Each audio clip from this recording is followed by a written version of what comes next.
The ritual of Freemasonry is divided into separate degrees. During these degrees, a ritual drama is enacted.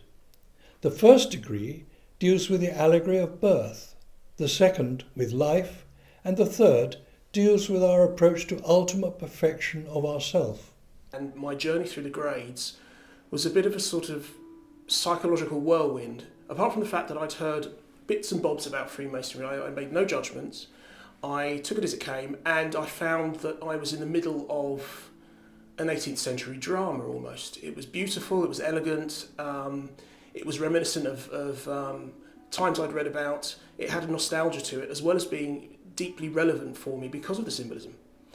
And I just went from there, and when I discovered how much esoteric knowledge is very shallowly buried in Freemasonry, I was delighted, and I've never stopped enjoying it. The whole point of a ritual is you doing a repetitive action. It's a psychomotive action. It's a thing that, it's like training, putting you in gear, giving you a psychomotive task, you execute it, and through the repetition of that execution, the learning takes place.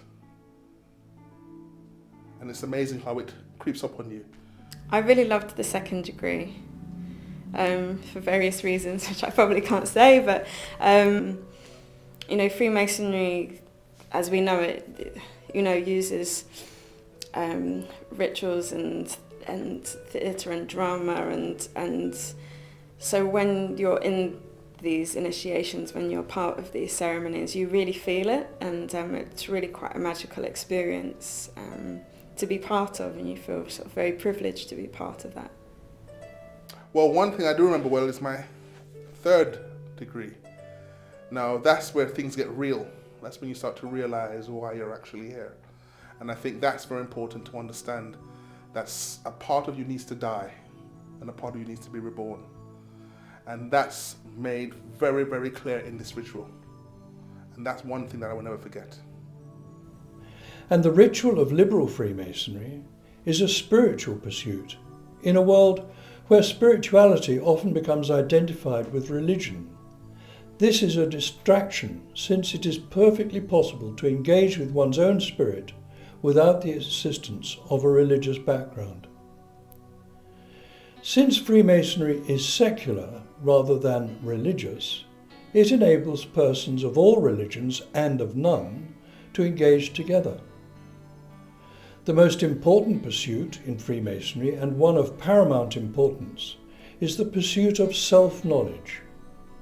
If we do not properly know ourselves, it is not possible to reach out to the rest of humankind.